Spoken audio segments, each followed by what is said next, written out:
The honourable member from Saanich Gulf Islands is rising on a point of order. Thank you, Mr. Speaker. This has to do with unparliamentary language, and I have to admit I appreciate your help, because I imagine when I open my mouth that it may be hard to continue. The official leader of the official opposition used the word dirtbag. Now, he used it in relation to someone accused of a crime who was out on bail.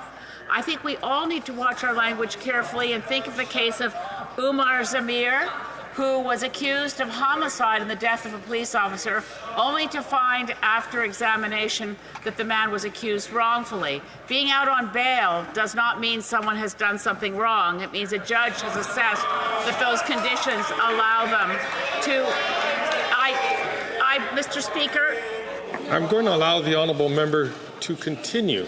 If members do not appreciate allowing the chair to hear the point of order which is being involved, I would invite them, please, at their turn, to rise on a point of order. Otherwise, I'd invite them, please, to allow the chair to listen uninterrupted to the member. The honourable member from Saanich Gulf Islands. Mr. Speaker, I so appreciate your assistance. I know this is a difficult topic. Everyone here is grateful to the police officers across this country, grateful and vastly relieved that the police officer in Toronto is recovering well and is reported to be in good spirits. No one would wish a police officer to come to harm. But those involved in altercations with the police, especially when they're still under investigation by the Special Investigations Unit, we should not in this place jump to conclusions, as the honourable leader of the official opposition has done, and attribute a term like dirtbag to someone when we know nothing about their life, we know nothing about their circumstances, we know something has occurred which is most unfortunate, but we mustn't treat people who are out on bail as though they're subhuman, or we demean our own humanity. I see the Honourable Minister for Indigenous Relations is rising on the same point of order. I am on the same point of order. If I could ask the Honourable Minister, the Chair has heard at length some good conversations about this, and is going to come back to it. So I'm just going to ask the honourable member to be brief and to the point. I will be brief, Mr. Speaker. Now, thank you for allowing me to speak. I've noticed over the last several months a real decline in the tenor of this House. It is disturbing to me, as a member of Parliament, to hear other members of Parliament use names and slurs towards constituents of all of ours. These are Canadians that we're talking about. And, Mr. Speaker, when we're using names and calling each other names and calling constituents names, I think we can do better, Mr. Speaker. I'm a member of Parliament for Thunder Bay Superior North, and I'm immensely proud of the citizens in my riding, and I would never, ever consider calling any of them a name. On this,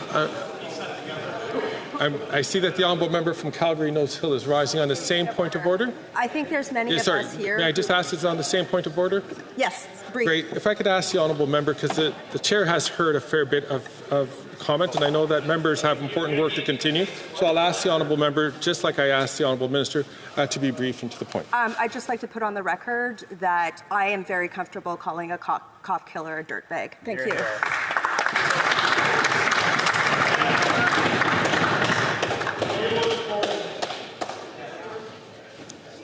Colleagues, thank you for your input, and I do appreciate what you have raised. The chair, on a number of occasions, and not only this chair but previous chairs, people who have held this position, have raised the point of importance of us using language which is befitting of this place and the people who sent us here. Je vous encourage toujours. I would always encourage you to display a certain discretion about when speaking about people who aren't here to defend themselves. This said, as I announced last week, when these people are public persons, then they can deal with political matters here in this House. Us to use a language, again, that is befitting of the people who sent us here, and I encourage all members to do so.